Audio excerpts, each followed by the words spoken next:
What's good, everybody? This is Daryl Devon. Quick video. I'm headed to a wedding here in North Carolina. Today is August, let's check it out, August 29th. Hopefully, I didn't tell you how long it took me to edit this video by saying that.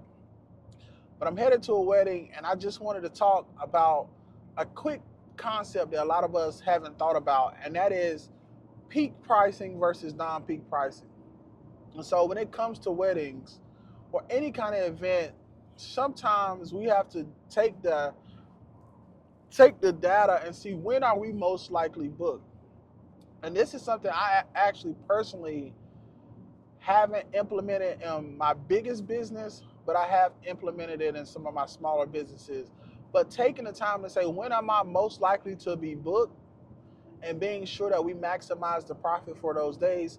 So, for example, in weddings, Saturday is the day, right? Saturday is peak wedding day. Occasionally, you'll get a Sunday wedding, right? And then, like today, Friday, they're less often than Saturday and Sundays, but they're possible. We're here on Labor Day weekend, and so it makes sense. No, Labor Day weekend is next weekend, and actually, we have weddings. No, this is Labor Day weekend. Yeah, so it's Labor Day weekend. People got married on Friday because people got to go to work on Monday. I got a wedding on Sunday. It's Labor Day weekend. People off Monday. There's a lot of reasons, right? We got a wedding in November on a Tuesday. Crazy, very rare. But one of the concepts I want you guys to consider is: are you willing to offer non-peak pricing to book the days that you're typically available, right? And so this is not a conversation about you not getting what you're worth.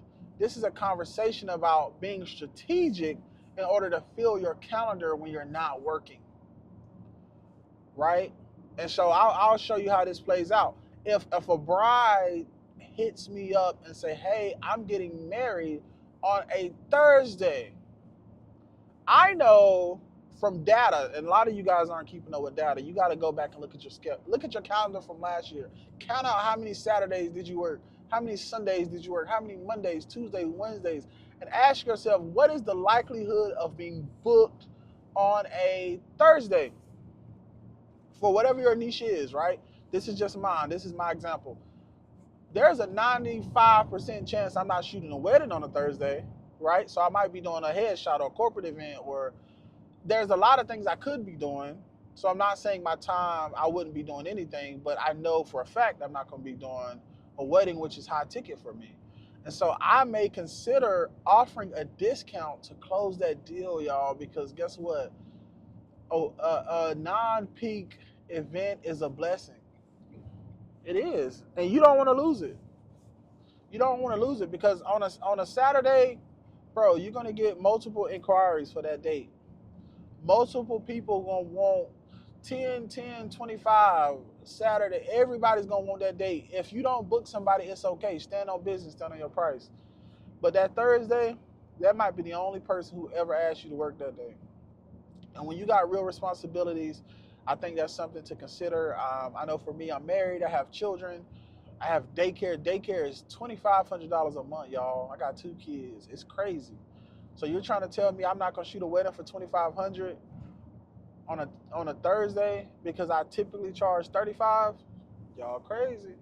Listen, I'm trying to help y'all build something. I'm trying to help y'all build something. You can stand on business, but hey, you can't be letting money leave the table. Listen, I'm gonna wrap this video up. Let me know your thoughts. Would you ever consider, or have you ever implemented peak versus non-peak pricing in your business? Let me know in the comments. I would love to hear what you guys think. And if you're looking for a community to help nurture you, train you, even find associates, grow, figure out how to actually make money with my camera, listen, we got you covered.